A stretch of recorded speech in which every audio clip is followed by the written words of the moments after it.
tras el huracán Blanca de la Torre, pero que agradecemos porque en moi pouquiño tempo falaches de moitísimos proxectos, moi estimulantes todos, moi interesantes, e probablemente entraremos a pescudar seguramente os seguintes días, porque falaches dos procesos e de como plantes ese comisariado, pero, ademais, é que cada unha das imaxes temos ganas de saber sobre todas esas artistas e todas esas obras.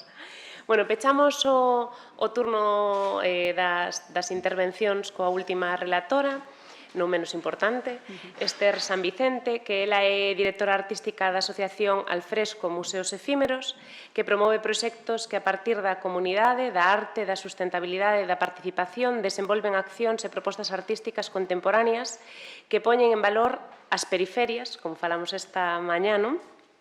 Propiciando a recuperación da memoria colectiva e a construción de identidade cultural, así como fortalecendo a estima e o vínculo entre a comunidade e a súa contorna.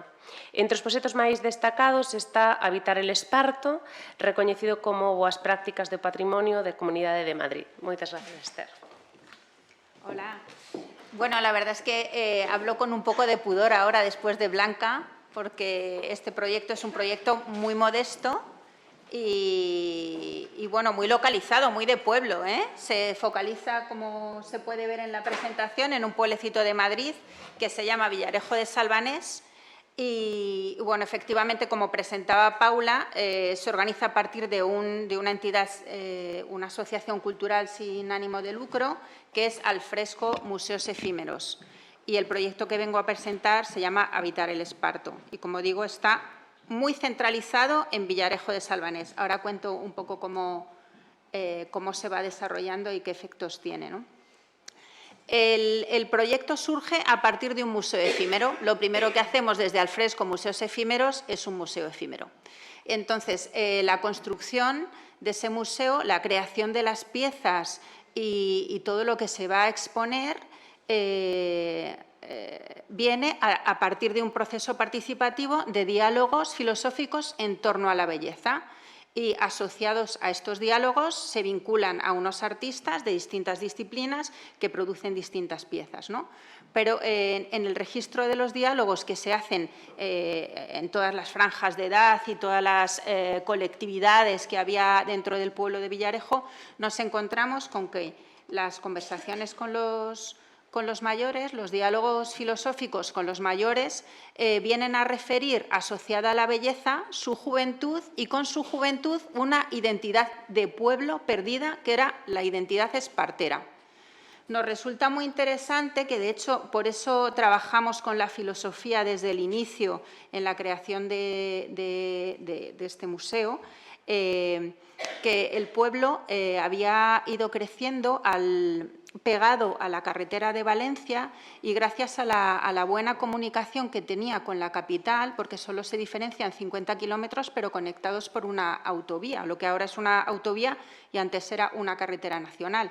Eso hacía que el trasiego con la ciudad fuese constante y que realmente hubiese una gran fuga de talentos y de recursos y la gente se fuera a trabajar a la ciudad y vinieran con la idea de recolonizar y reconvertir el pueblo en otra cosa, porque venían con un poco de complejo, ¿no? Ese éxodo rural lo que traía de vuelta al pueblo era el complejo de paletos, ¿no?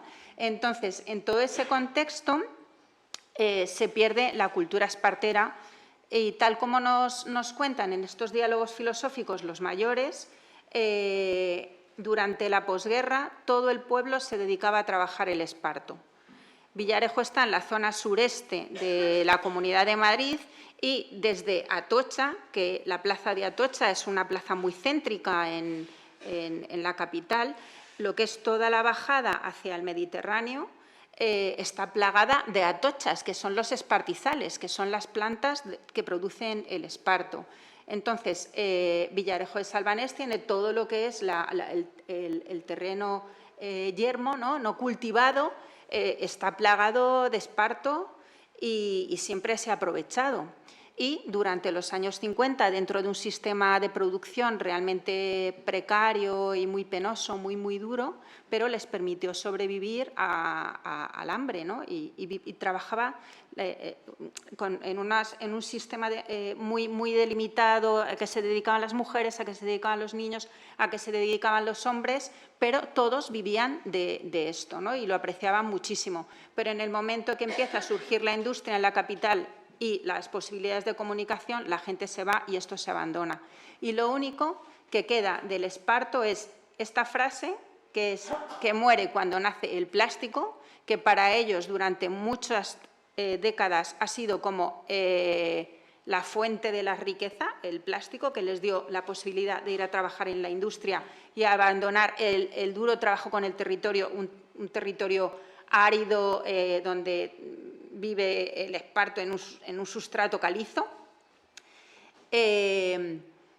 Y quedan también lo que mantienen estos señores, que son unas exhibiciones de hilada de esparto, porque la máxima potencia del centro de España en producción de cordelería de esparto era Villarejo de Salvanés, y de hecho es reconocido en toda la península por la buena calidad que tenía. Entonces, estos señores, a partir de los años 80, cuando se empieza a organizar una feria agropecuaria, comienzan a hacer exhibiciones de hilada. La feria tiene carácter anual, con lo cual ellos en los años 80 empiezan a hacer una exhibición al año y 40 años después pues tienen 70, algunos ya pues empiezan a faltar, pero nunca han pensado que esto le pudiera interesar a nadie. O sea, consideraban que la identidad espartera era algo que se había perdido sin remedio, ¿no? Entonces, nosotras nos ponemos un poco a investigar qué es esto del esparto, ¿no? Porque nos surge el concepto de la cultura del esparto. Entonces, quizá va mucho más allá de la producción de objetos, ¿no? De lo que reconocemos como cestería, que en aquel momento, en 2019, ya empezaba a estar de moda en las decoraciones, con los cactus, los trofeos ecológicos y ese tipo de cosas, ¿no? Quizá hay algo más, y comenzamos la investigación, ¿no? Y nos encontramos con que hay toda una cultura que se empieza a reconocer a partir de una investigación impulsada por el Instituto de Patrimonio, que es el paisaje cultural espartero. Y dentro de esta cultura hay una serie de manifestaciones tangibles, como son las técnicas de preparación del esparto, que se conocen en toda la península, ¿no? Que es no solo cómo se cosecha, sino qué usos tiene el esparto nada más cosechar, qué usos tiene después de haber sido golpeado en un proceso de machacado y qué usos tiene después de haber sido picado, es decir, hilado finamente para convertirlo en un tejido que permita hacer con ello cordelería y, a partir de eso, tejidos, otro tipo de tejidos mucho más finos también. A ver, un momentito.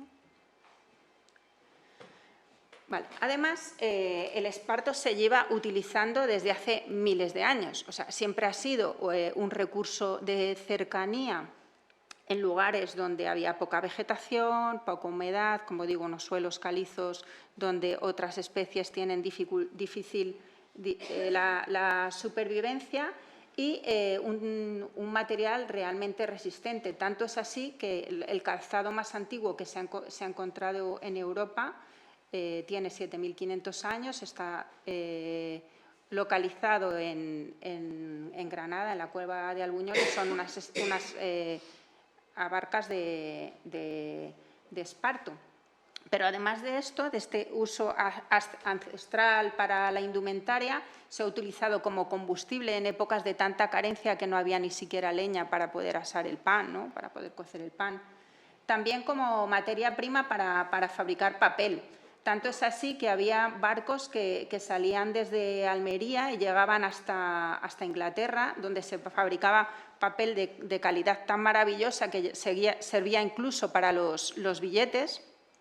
Y existía en los años 60 una asociación de empresarios dedicados a fabricar papel de esparto, y todos eran británicos. O sea que había realmente una generación de riqueza increíble. También se utilizaba como estropajo También para fabricar redes de pesca a partir de las cuerdas, por supuesto en cestería con diferentes técnicas, y para confeccionar colmenas.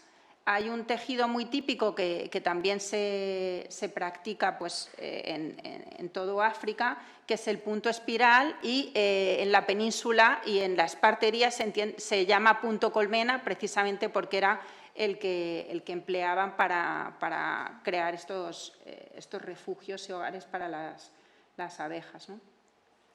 También existe toda una serie de técnicas de trabajo que se han dispersado por todo el país, ¿no? Y que, bueno, cambian la nomenclatura en función de los lugares, pero, bueno, que permiten utilizar, por un lado, el esparto preparado de diferentes formas para que pueda ser más o menos flexible y más o menos resistente en función de lo que se necesite, o bien cargar, o bien apilar, o bien conservar, o bien transportar.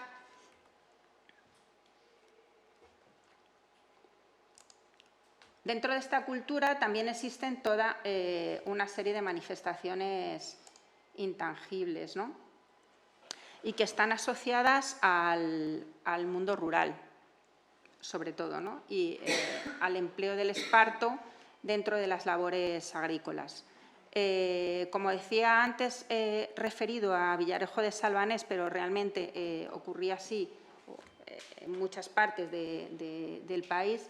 El esparto fue vital para el desarrollo socioeconómico durante la posguerra. Tanto es así que existía un Servicio Nacional del Esparto, como existía el del trigo, para poder controlar un poco la economía que giraba en torno a todo esto.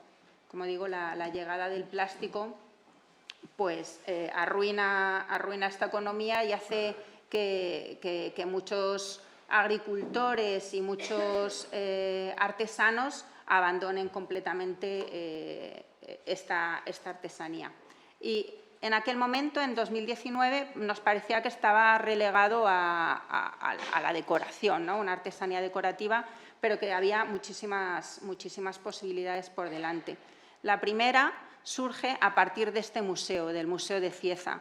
En el sur peninsular, en Almería, en Murcia, en Albacete, empezaba en aquel momento ya a haber un cierto movimiento por recuperar esta cultura desde otra perspectiva y, sobre todo, con mucho orgullo, ¿no? Y con esa justicia social, ¿no? de ver que detrás del trabajo espartero sí que había personas muchas veces iletradas, pero muchas veces que habían sobrevivido en un contexto de muchísima dificultad, que habían sacado adelante a las familias e incluso habían podido prosperar a nivel sociocultural gracias a este trabajo tan duro, ¿no? Entonces, el primer museo que se crea del esparto es en Cieza y aparece en el año 2000, bastante antes que nuestro proyecto, pero empieza a conocerse como 10, 15 años después, ¿no? Bueno, esto lo voy pasando. Entonces, la situación actual, en el desarrollo cronológico de cuál ha sido la importancia que ha ido adquiriendo esta cultura del esparto, como digo, todo surge de un análisis impulsado por el Instituto de Patrimonio de España, que es el paisaje cultural espartero, y a partir de ahí se impulsa un plan de salvaguarda que hace un análisis de todo lo que está ocurriendo, de cuál es el estado de la cuestión, de los agentes, de las iniciativas y una serie de propuestas de salvaguarda que permitan mantener todos estos saberes, ¿no? Y generar nuevas posibilidades de uso de esta materia prima. Y entonces ahí empiezan a surgir iniciativas como es el empleo de nuevos materiales dentro del diseño, la asociación con estudios medioambientales, puesto que, como digo, el esparto es una planta resiliente. Esta mañana también lo decía Lucía en su presentación. Está muy bien diseñada para durante los meses de verano cerrar las hojas sobre sí mismas, convirtiéndose como en una especie de cilindro que mantiene la humedad, da cabida supone una isla de recursos que da cabida a la supervivencia de pequeños mamíferos, de roedores, de insectos que no tienen otro lugar para cobijarse del sol donde crece el esparto normalmente. Empieza a haber también un interés en el arte contemporáneo por utilizar, igual que en el diseño, esta materia prima y lo que hay asociado al trabajo en comunidad con el esparto. Y encuentros de esparteros.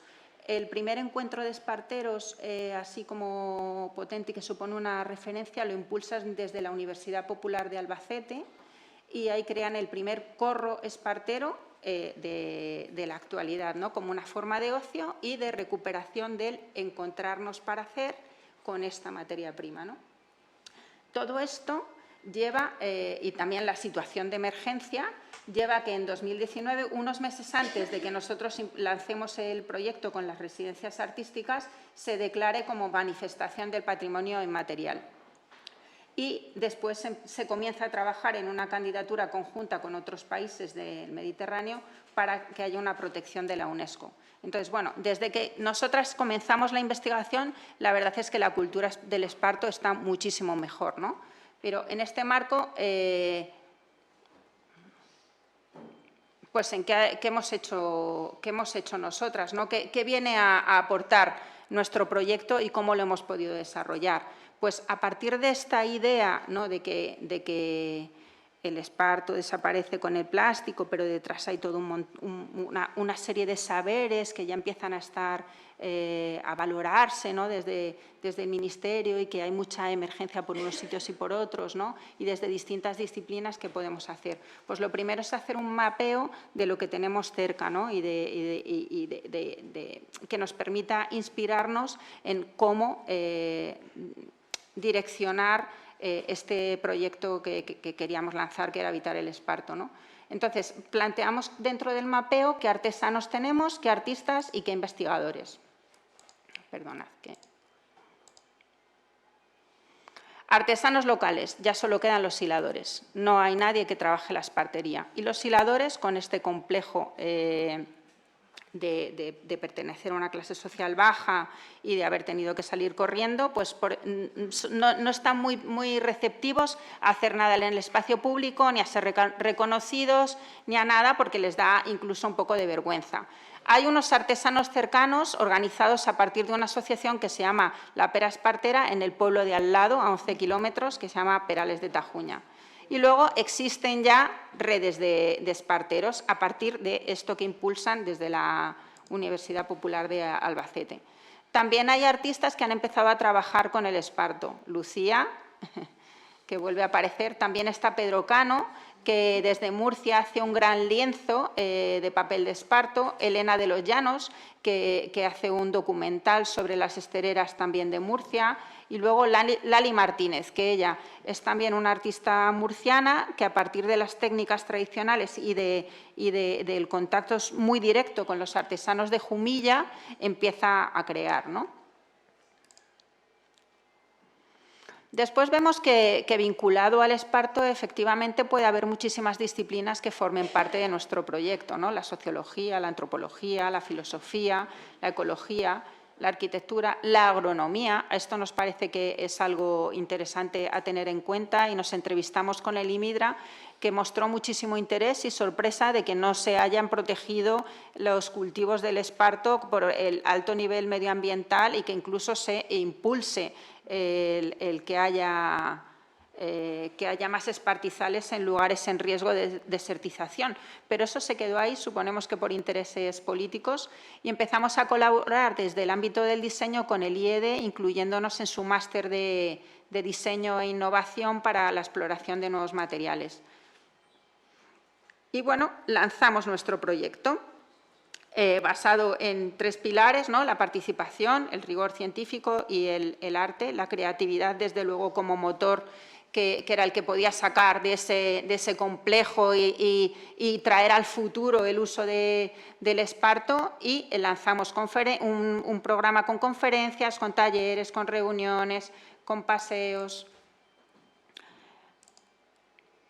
Este es uno de los encuentros, el primer corro espartero que se produce en Villarejo de Salvanés. Hasta ese momento no había habido nunca esta posibilidad de ver a la gente haciendo esparto en la calle, que no fuese por producción en los años 40, 50. Los diálogos filosóficos que hicimos en la piscina para hablar de la tradición y la innovación, ¿no?, con respecto al uso del esparto. Hicimos también un ciclo de cine documental, talleres de creación de papel con infancia, el ciclo de conferencias, los encuentros con comida, que no falten. Y luego, bueno, pues una exposición final, porque este detalle era bastante importante y no lo he contado. En las residencias participaron 3 artistas que durante 3 semanas estuvieron dentro de este marco de actividades, creando en colaboración con las personas de la zona, hiladores y artesanos del pueblo de al lado, porque, como contaba, en Villarejo ya no había nadie haciendo nada de esparto. Entonces, ahí viene, cuando cerramos la residencia de 2019, viene el momento de evaluación de impacto, y un poco lo que se ha planteado varias veces a lo largo de la jornada, ¿no? ¿Cómo mides el impacto que tiene todo esto, ¿no? Pues a nosotras nos servía valorar los resultados y los efectos, y sobre todo ver cuál ha sido la continuidad de lo que allí se sembró, ¿no? A dónde nos ha llevado, qué otras cosas han tenido lugar después de unas residencias y después de una exposición, ¿no? Evidentemente, el resultado material era que hubo creación de piezas de arte. Hubo un efecto que fue la creación de un nuevo corro espartero en Perales de Tajuña, con esos artesanos que había asociados a un taller organizado por una asociación, pero que no se sentían muy cómodos ni independientes como para poderse mover y tener un nombre propio, sino que estaban como metidos dentro de una jerarquía que no les permitía seguir investigando. La creación de talleres de esparto en Villarejo de Salvanés. Por primera vez conseguimos hablar con el ayuntamiento y convencerles de que tenía que haber transmisión de saberes y que contratasen a una persona que pudiese impartir espartería, pero luego muchos otros más proyectos que pensamos que realmente son los más interesantes y los que a nosotras nos hacen sentir muy orgullosas, ¿no?, de que este es un proyecto que está funcionando bien, ¿no? No sé si se ve. A ver, un momento. Es que no se ve el rotulito de abajo. Bueno, ahora. Creamos un juego de esparteras para público infantil, ¿vale? Con Campo Adentro, con otra asociación que trabaja en el vínculo entre el rural y la ciudad. Pensamos que sería muy interesante dirigirnos a público infantil a través de lo lúdico, para que todo esto no se les escapase y que hubiese, desde luego, un mensaje de ecologismo en todo lo que luego se consumía y en todo lo que luego se producía, ¿no? Entonces, que los chicos pudiesen entender que había un ciclo vital previo, indispensable, antes del consumo del material, que podía ser algo que tú mismo fabricases o algo que comprases, pero que tenía una repercusión, ¿no?, a nivel medioambiental. Creo que había una cosa que me faltaba. Bueno. Creamos también un taller comunitario que se mantiene hasta ahora, y en el que pensamos que hay relevo generacional para la hilada, ¿no? Hay niños que ya saben hilar y con ellos vamos a diferentes lugares. Y bueno, el abuelillo que veis ahí en la foto, pues es uno de los hiladores. Ahora mismo tenemos ya solo 3, solo quedan 3 hiladores en el pueblo, y este es el mayor de todos. Este año se ha caído 2 o 3 veces, ha tenido periodos en los que no ha podido venir y ahora ya estamos notando que tiene un deterioro cognitivo, o sea que estamos en un momento realmente al borde del precipicio y que se pierda todo. Pero bueno, el ver a los niños en la foto nos da muchas esperanzas, ¿no? Este es nuestro pueblo, tiene una torre del homenaje de una fortaleza y esa máquina que veis ahí es la rueda de hilar que han manejado durante estos años, que han hecho exhibiciones, que se custodia en el Museo Etnográfico del Pueblo, que está en otro edificio patrimonial, y que ahí la tienen guardadita, súper quietecita, y nos ha dado muchísimos problemas poderla sacar a la calle. Durante un tiempo conseguimos que nos la dejasen sacar a la plaza, pero era una historia poder llevar a otros lugares, y una de las cosas que nos parecía más interesantes era la transhumancia, ¿no? El poder salir del pueblo y, bueno, no solamente darles la posibilidad de reconocimiento en otros lugares a los hiladores y al resto de compañeros que se han ido uniendo, que ahora los veréis en las siguientes fotos, sino pues bueno, dar a conocer todo el proyecto y traer cosas nuevas, ¿no? Entonces decidimos construir maquinaria.